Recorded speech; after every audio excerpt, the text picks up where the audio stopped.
Well, in April of 2003, ABR hired a new curator, Lisa Stewart. So Lisa and her husband, Mike, moved into the residence here at ABR, which is now the ABR office. And at that time, curators lived at the facility, and it really didn't look a whole lot like what it does today. There were only two wild enclosures, which are enclosures 1 and 2 today. No cub nursery, there wasn't a cub house or recovery center, no assistant curators. It was just Lisa and any assistance that her husband Mike gave her. The visitor center didn't exist, and Facebook wasn't a part of ABR at that time as well. So Lisa, whenever she had those young neonate cubs that had to be bottle fed, she had to have those in her home. What was her home at the time? Feeding them every 4 hours round the clock. And at that time also, raising the money to operate the facility was a real challenge as well. So Lisa went right to work on April the 1st. Well, she didn't have much time to settle in, because on April the 3rd, the center received a call from TWRA officer David Brandenburg about a cub being attacked by dogs in Del Rio, Tennessee.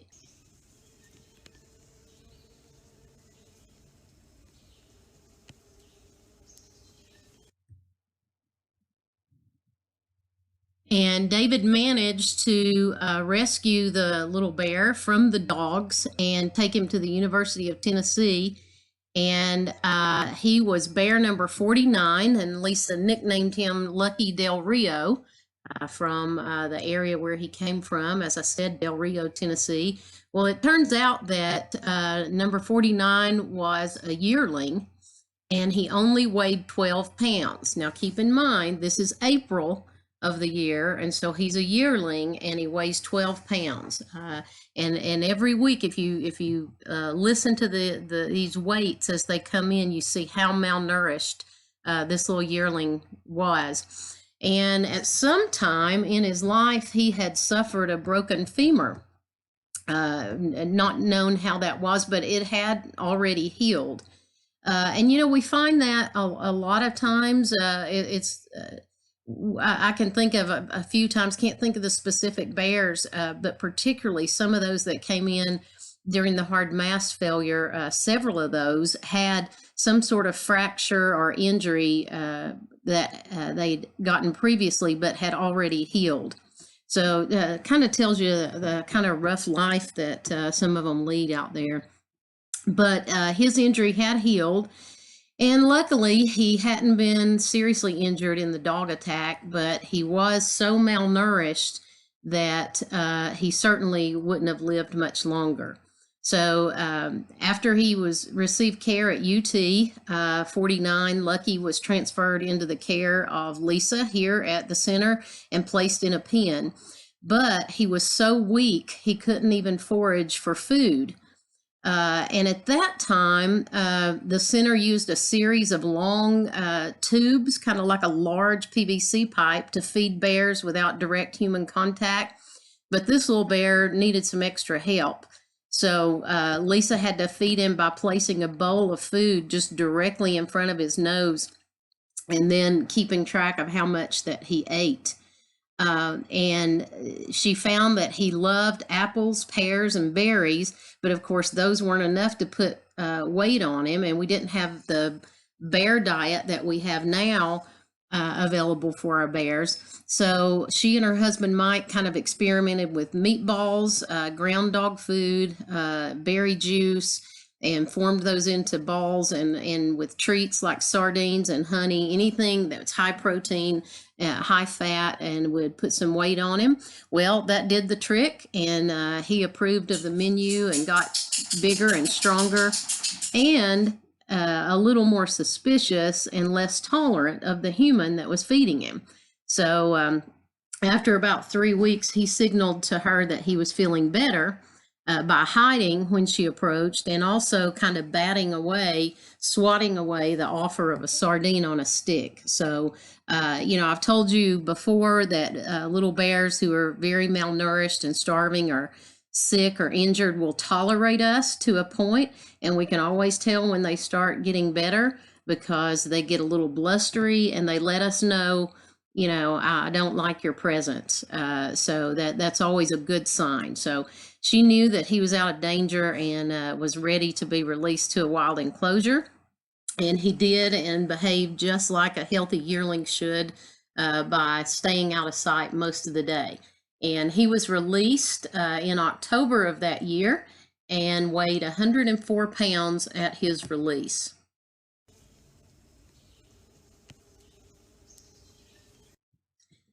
Then on April the 18th, again in April, so the new curator already very busy, we got in bear number 50 that she nicknamed Renkey. The call came in about a little cub that was found on the side of a road, and the person who found her kind of encouraged her to climb a tree while they contacted TWRA.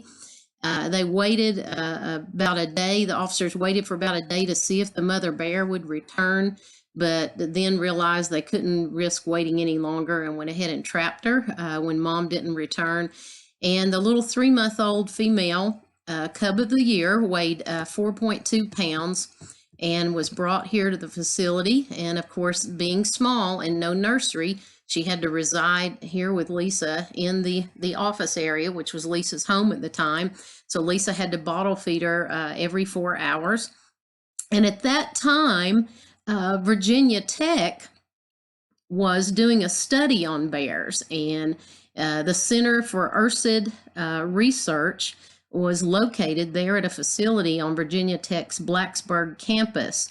And the researchers housed some wild black bears there.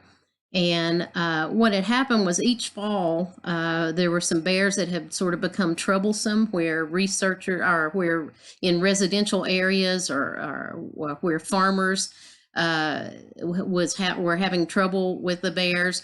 So these bears were captured by the Virginia Department of Game and Inland Fisheries, and they were brought there to their research center and monitored for a period of time, and while they collected a lot of data.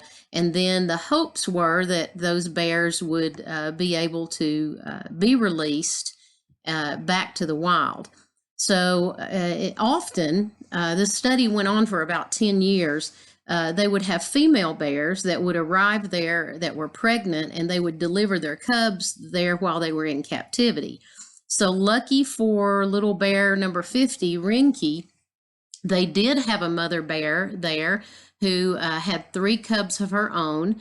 So they worked with TWRA. So this little bear number 50 was able to be fostered with one of those female bears there at their center. And so she was there, and they monitored them. That was on April the 28th when little bear 50 went there, and they monitored the mother and the other 3 cubs. And then the entire bear family was released back to the wild in late May of 2003. And as far as we know, the 10-year mandate to study bears at that center was fulfilled and no longer operates. But good opportunity for this little bear. I've told you before, we can take care of neonates, but we would much prefer that they be out in the wild with a mother bear. Because we're a very poor substitute for a mother bear, and much better off with a real bear and siblings than they are with us. Then in June of 2003, bear number 51, nicknamed Lizzie, arrived from Kentucky, and she was about 4 months old and weighed 14 pounds. It's amazing some of the stories when you go back in ABR history. Some of them are just almost unbelievable. But this little bear had been orphaned and then sold as a pet. And she was being passed from state to state until Kentucky wildlife officers confiscated her and brought her to Appalachian Bear Center.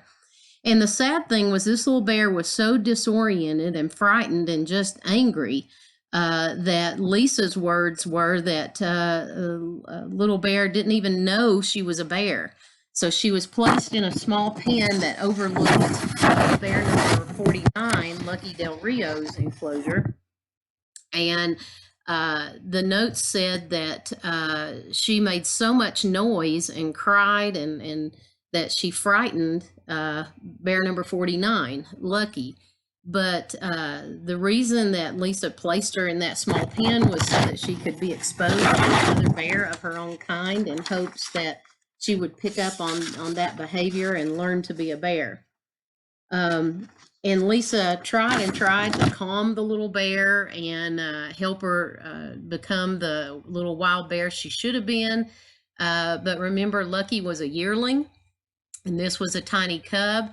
And fortunately, as happens many times, we've had this over the year, and we always, when we have a cub by themselves that we're having to care for, we always know that they would do so much better with another cub. So lucky for Lisa and for little Lizzie, on June 11th, bear number 52 arrived, and that was a bear she nicknamed Vista. And this bear was a male 4-month-old cub that was found near the Park Vista near Gatlinburg. And he weighed 16 pounds and seemed in pretty good health. So he was placed in with bear 51, Lizzie, and the two cubs really formed a very quick bond.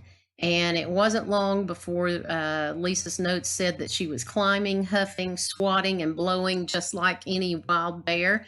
And then Lucky Bear in his wild enclosure finally recovered from being frightened from this little female and returned to his normal invisible routine. And then in mid-July, Lisa opened the acclimation pen and released 51 and 52 into Lucky's wild enclosure. And then over the next few weeks, the two cubs and the yearling formed a little friendship and played and foraged together. And then all three were released back to the wild in October of 2003. Lucky weighed 104 pounds, Lizzie 90 pounds, and Vista Bear 107 pounds. So lucky for little Lizzie, and then also with Vista, who came there, had a little buddy, and all three of those successfully released. And then the final bears of the year were two little bears nicknamed Bonnie and Clyde, bears 53 and 54. They were two yearlings that were confiscated from a private individual who had them in illegal captivity and raising them, and there was a court case pending over that. So the facility was asked to keep those bears until they could find a sanctuary or a zoo or figure out a placement for them. And because of their illegal captivity, of course, they had probably been on a very unhealthy diet, probably a lot of human food. But keep in mind, they're yearlings. It's June. And so they're at about, 18 months of age, somewhere in there, and they weighed 175 and 150 pounds. So obviously the direct result of being fed a very unhealthy diet, unhealthy to the opposite end, probably a lot of human food, things they shouldn't have had by their human captor. So they were to stay here until a permanent home could be found for them, because it was thought, they probably were not releasable. And one of the things that was funny in the notes said that their playtime, but they were so big, their playtime sounded like an earthquake. And that the little cubs and the other yearling, which were Lucky, Vista, and Lizzie, next to them were just in awe of them. So they were housed here for a while, and then fortunately, they bucked tremendous odds, and their behavior was such that they were deemed releasable in spite of having been habituated before. So they were returned to the wild, and at that time they weighed 242 and 236 pounds.